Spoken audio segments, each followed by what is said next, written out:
Ringwood is about 23 kilometres east of Melbourne CBD and back in 1967 became home to one of Melbourne's first purpose-built shopping centres, Eastland.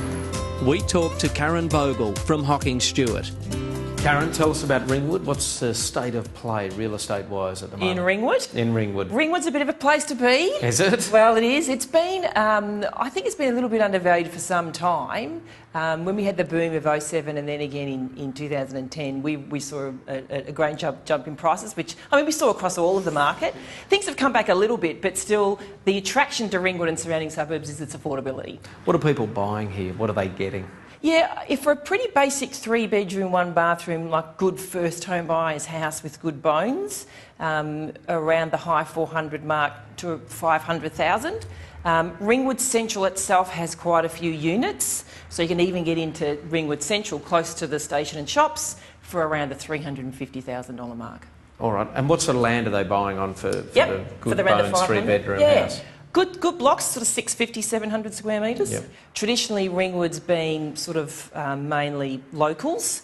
In the last 5 years, we're seeing a lot more of our buyers coming from inner city, Mitcham, Forest Hill, Blackburn, Nunawading, those sorts of areas, where they're selling their units or their subdivided little house, coming out to Ringwood or Ringwood North, Ringwood East, sort of surrounding suburbs for a family home with a good-sized backyard. So that's changed a bit.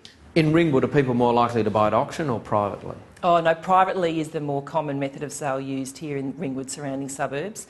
That doesn't mean we don't sell anything via auction. We will, on average, around 20% of our homes are sold at auction. It's got to be the right home. What are the highlights of the suburb as far as you're concerned? I think the highlights of Ringwood and surrounding suburbs are the trees.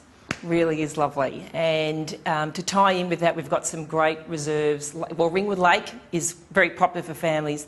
The Mullum Trail is very popular as well. If you head out there on a Sunday afternoon or Saturday afternoon, there'll be lots of people walking their dogs. Now, imagine a lot of families moving out here. How are we situated school-wise and amenities? Yeah, well, schools are great, and that's one of the big attractions to the Ringwood area.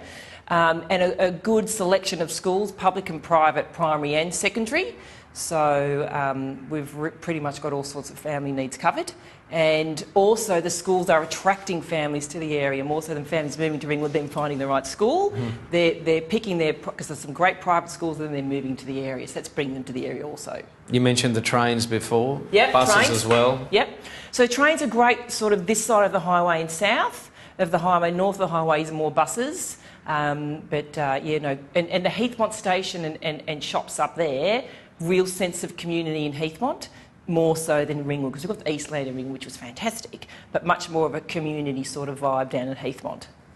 Now, if remote control cars and helicopters and other such hobbies are your thing, and you come out to Ringwood, you might want to chat to this man, Nick, who's just opened What Hobbies? Correct. Sounds like a bit of an Abbott and Costello routine about to start. This car looks like it would be worth more than my actual car. It's about $1,200. Is it? It's worth more than my actual car. Good stuff. This is a huge business now, isn't it? These sorts of things. It certainly is. Yeah. What are people after? Everything from boats to helicopters, planes, cars. All right. So how high would this helicopter go? What can I do with it? As far as you can see. Yeah. You can do 3D acrobatics with it, so it can flip upside down. That'd be pretty cool. What's that worth? Something like that's about $400, $500. Which is pretty good, isn't it? For a fair bit of big boys' toys, aren't they? Definitely. Dad buys them for the son, then he never gets to go. They all get into it, the whole family. They do? Yeah. That's great. Yeah. And so what's the top speed for this car then? This one, this only does about 160 kilometres. It is the fastest on the planet. Yeah. Where do you drive it? A velodrome, maybe. Or... And how's business? We've just opened, so we've been open for a few days. Oh, is that all? Only a few days, yep. So far, it's so good. So what are the big sellers? What's the thing? Those at the moment. What do we call the car? What do we call that? That's the X01. It's by Traxxas. If you get down to Ringwood, even if remote control cars and helicopters aren't your thing, I can guarantee you'll be fascinated when you walk in the door at What Hobbies? Tim Treby from First National. All right, Tim, tell us, nearly 30 years in the caper. A few changes around Ringwood in that time? A lot of changes, yeah. I can remember when the houses were about 50 to 60,000 and now they're 9 to 10 times that amount. And What about socially too? The look of the place has changed? Very much so. Lots of development in this once sleepy town, and now it's becoming a real central hub. Probably because of the government's willingness to improve the density of the whole area with the railway station, the 2 lines going out, one to Belgrave, one to Lilydale. So it's now become a central activities district. So a lot of apartment style living, even though we're in our eastern suburb. And it is very affordable. As I said, it's been sleepy for a long time, but it's now really come of age. And so what are people paying then for units and apartments out here? Mostly at around 400, a little bit over. Get Some you are under. A 2-bedroom, 3-bedroom apartment? 2-bedroom apartment, yeah. But most of the sales right now is certainly medium density. 70% or more are still houses. So it's that third balance left for apartments, but it is increasing year by year. And looking ahead, what do you see for the suburb? More apartments, more units, higher density, single families, single income, those sorts of activities. And lots of changes regarding the streetscape and how they're narrowing in Maroondah Highway.